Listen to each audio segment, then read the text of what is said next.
Hey guys, so this is for 3 different people actually, and I think it's better I just do a video to respond to these.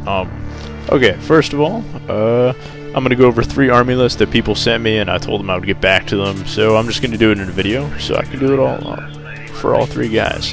Also, typing lots of stuff actually still hurts a lot. Anyway, so Warpchild on the Tyrant Hive, the first list you see in the more info. He put up a topic, like I think September 10th, and got 0 replies out of the whole tactics section on Tyrant Hive. And I didn't notice it. It went to page 2 after like the first few hours he put it up. So, and then he messaged me like, hey man, yeah, I didn't get any responses, so can you look over my list? And he was kind of confused. So what I did was I responded. So here's my response pretty much. He's going to a tournament. It's a local event. He's not really looking for heavy tournament competitive games or anything. There's not going to be a huge bunch of like, I don't know, min-maxed mech guard or anything. It's an odd point. It's 1250 instead of the normal like 1850 or 1500. But yeah, he sent me a list, and while he did type in the topic, he didn't use correct like punctuation and stuff, which is probably why people skipped it. However, his list is not something to joke about, because most people would read that and be like, oh, he's not native to like English, or he's like 12 years old or something. However, the kid can definitely make a list, I'll give you that. So here we go. Alright, so his list is, he's got a Tyrant with 2 Twin-Link Devourers, Old Adversary. For troops, 2 Tervigons with toxin sacs, adrenal glands, catalyst, cluster spies. It's a good loadout. 2 squads of 10 Termagaunts, so they can troop the Tervigon. 2 squads of 8 Genestealers with toxin sacs. For elites, a squad of 2 Hiveguard, a squad of 2 Hiveguard, total 1247. Now, you look at this and you go, wow, that was really well balanced. Yes, it is well balanced. You know why it'll do good? Because it's very well balanced. At 1250, you're not really going to see much land raiders, so you don't have to sit there and take zone. It gives you a lot less options. You're not going to see as many nasty things. Yeah, the 4 Hiveguard, that's okay anti-tank, and the Hive Tyrant can run forward. Only problem I have with the list is, yeah, the Hive Tyrant's going to probably get sniped pretty fast. The thing is, though, if you play with the right terrain, and you know what you're doing, Old Adversary's nice, you can give reroll hits to things. If you're playing with them tactically, he's good. Otherwise, looking over the list, like, I really wouldn't change it. I would probably run this in a tournament if I had to play in a 1250 event. I like it. I think it's pretty good. And, yeah, Warpchild, you did pretty good. So, I think I'm actually going to put up a video with this list and actually play a few games in my local area in, like, a week or 2. So, that'll be fun. Actually, it's, I like the list, man. It's good. You got Genestealers, so you have some just infantry in general. You could fight orcs well. Toxin sacs is good. You got enough scoring units at 1250. The Termagaunts are going to be pumping out all these scoring units, almost giving you points, making your army almost past 1250 if you keep spawning things. It's pretty nice. Yeah, the Hiveguard's good. You pretty much fit everything you need for Tyranids into a list at 1250, which is very hard to do with this codex, since most of our codex shines when you hit the 1850 and 2000, because we can start putting in more stuff, which is nice. Okay, otherwise, dude, yeah, it's good stuff, man. I'll post this video in the Hive. Alright, so, alright, the next list I'm going over is, Mark messaged me on Facebook, and he was like, yeah, you could look at this, see what you think about it, or you could ignore it. I don't really care, but it'd be cool if you do. So, hey Mark. Anyway, yeah, if you wanted to get a game with this list, then that would be cool. He's got a Chaos Space Marines list for 1850. Let's go over the list right here. It's got a squad of 8 in a Rhino with a dozer blade, 1 guy with a lascannon, 1 guy with a meltagun, aspiring champion with combi-melta and power fist. He's got 2 identical squads of that, and the other 2 squads are Chaos Space Marines, squad of 8 again, aspiring champion with combi-melta power fist, 2 meltaguns instead of the 1 in the lascannon, and a Rhino with dozer blade. Don't have my Chaos Codex present, but I'm pretty sure you gotta be a 10-man squad to be able to get the lascannons in there. I'm not sure though. Just check that over. Besides that, Chaos Land Raider with demonic possession and dozer blade. Very nice. And then let's see what else we got here. You got Demon Prince, Marcus Lanesh, Wings, Lash Submission, another Demon Prince, Marcus Nietzsche, Bolt to Change, Wings. For heavy support, you got Chaos Predator, Twin-Link Lascannon, Heavy Bolter Sides, and a normal Predator with autocannon, Heavy Bolter Sides, and a Greater Demon thrown in there. Now, Overall, this is pretty good. It gives you a lot of vehicles to play around with. You're talking about, what is it, 7 vehicles? Yeah, it's pretty nice. Your melee power is okay. You got some cast marines they can throw down. They have 2 attacks each, and the Aspiring Champion could beat some people up. The Power Fist in all the squads is nice, and Dozer Blades on lots of things. You can run around terrain, not giving a fuck. I like it overall. Only thing is, I'm not like, the Demon Prince with Slanesh is good. The Tzeentch is good. Your army's kind of small. Like, yeah, you have a lot of vehicles, and you should be able to throw down marines.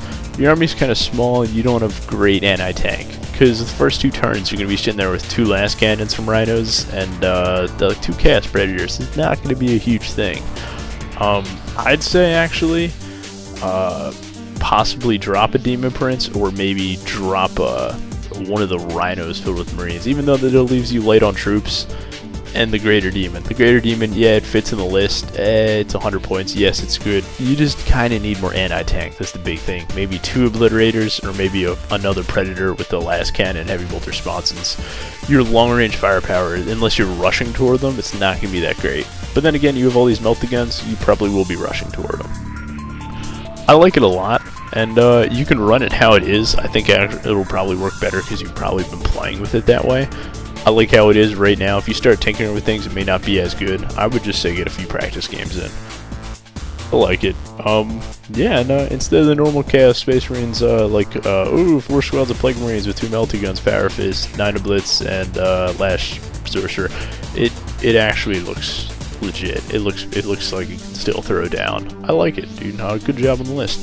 Okay, next we have Brad. Brad messaged me on Facebook and was like, "Yo, dude, check out this Tyrant list." This was like a week or 2 ago. I just never responded. But hey, Brad. Alright, this is his list. Stormlord, no retinue. A Tyrant Prime, Lash Whip Bone Sword, Scything Talons, 9 Hiveguard, 3 squads of 3. 2 squads of 10 Termagaunts, 2 Tervigons armed the same, Onslaught, Toxs, and Sacs, Glands, Cluster Spines. That seems to be the build right now, except for Catalyst usually. And then 2 Tyrannofexes, the Rupture Cannon, Cluster Spines, the Rex Swarm of the 2-up wound. So overall, I'm looking at this is 1850. Yeah, that's some good anti-tank, man. That's some good anti-tank. What do you do when you play against orcs or like some kind of combat army? You pretty much die horribly. Stormlord is really cool, except there's no Tyrant guards, and he gets shot by a few missiles and dies, and that's 280 points right there. That's a horrible idea to have in your HQ without, like, unless you're running a Death Star of 3 Tyrant guards, Tyrant Prime, and like Stormlord or a Hive Tyrant, you really don't want to just put a basic Tyrant in there unless he's flying, or he's really cheap, or you just need something to give you reserves. Because, dude, he's just bait to just get killed. Not that good of an idea, man, at all. So yeah, I'd say, yeah, don't use Stormlord. Unless you really want to use them, then get 3 Hive Tyrant Guard or something. Yeah, it's just a really bad combination for him. Also, what is he giving reroll hits? Like, who is he buffing for his whole point? You already have 2 Tervigons for Synapse and the other Prime. He doesn't do anything for the list. Otherwise, the Tyrant Prime doesn't do anything for the list. What is he attached to? A 10-man Gaunt Squad? Hiveguard? Unless you're going to give him like a brood of 20-30 Gaunts to sit in, or you're going to give him Squad of Warriors, which I wouldn't recommend ever. But, or you're going to attach him to a Death Star. That's the thing, he doesn't do anything for the list. The 9 Hiveguard is very rudimentary, very basic. Yes, it kills Chimeras. That's the idea. Now, your troops, they're very basic. Pretty much with this troop setup, all you want to do is score. You're not really expecting any combat power. And the Tyrannofexes, oh cool, you get some Flamers, and that's kind of cool. That's about it, and then you shoot Land Raiders and stuff. It's absurdly heavy anti-tank. It's not that good though, because, okay, in a tournament, out of 5 games, 3 of them you'll play heavily mechanized Marines or Chaos, and then in one of them you'll play a Mech Guard player, and then in one of them you'll play Horde Orcs, or you'll play Genestealers Swarm, or like a really nasty combat Tyrant army. You pretty much lose an entire game as soon as you draw any army that's remotely combat-y. You play Battle Wagon Orcs? Yeah, man, yeah. Oh, cool, I killed a Battle Wagon and stuff, and then they hit you with Burners or something. Or they just slam into you with non-fire. Like, you can't handle melee. Swarmlord's gonna get a shot. He's not gonna do anything. And as soon as you get in combat, you really can't do anything. Tyrant-fixes are horrible. They're like strength 6, weapon skill 3. Tervigons aren't that great with the toxin sacs and the adrenal gland. They're just not that good in combat. The gaunts, yeah, you can spam gaunts. They don't really, they kill stuff, but not as much combat power as, I don't know, Genestealers or something. Overall, what I'd recommend actually is ditch Swarmlord. Or if you want to use him, you can give him Tyrant Guard, but then you gotta strip Tyrant effects out of there, and then all of a sudden your list kind of gets screwed. Do you really want to use Tyrant effects? They're really not that good unless you're playing like 2K or something. It's like, oh, but they're only anti-tank that helps out. Have you play tested them? They're really horrible. I would use them like if I really needed to kill Land Raiders and stuff. Like if you're running the 9 Hiveguard, your anti-tank should be okay. Maybe I would ditch a Tyrant effects, get 3 Tyrant Guard with Lash Whip, and then give like the Tyranid Prime regeneration, and maybe that's it. So you have an actual Death Star that won't get rolled. The thing is, yeah, you still have a Tyrant effects and 9 Hiveguard. Yeah, that's good anti-tank, but still in combat, Swarmlord's not going to be able to swim through 120 Orc Boys or more. I don't know, I just really don't like the Tyrant effects in the list. You went pretty much how much anti-tank can I have, and threw into Stormlord randomly. Yeah, I'm just, you should probably, I don't know, maybe switch one of the Tervigons to HQ, ditch Gaunt Squad, and I'm just kind of looking at this like, I just don't see it doing good, man, I'm sorry. We'll talk about it on Facebook more. We can mess around with it. Yeah, I really don't like it. I'm not even gonna lie. You need to get Genestealers in there somehow or something. Like you got Onslaught on your Tervigon. Yeah, you can move kind of far with your Hiveguard. How are the Hiveguard getting cover if there's no terrain? Like say you spawn and there's like 2 little forests and you need to be in the middle of the board. Well, you need Gaunt walls. It's 20 gaunts. It's just, there's a lot of just factors to it that just don't work. Swarmlord's gonna get rolled. It's just too many things. Yeah, Brad, so sorry. I like the other 2 lists. Yours, nah, we'll talk about it on Facebook back and forth. Otherwise, yeah, that's about it, guys.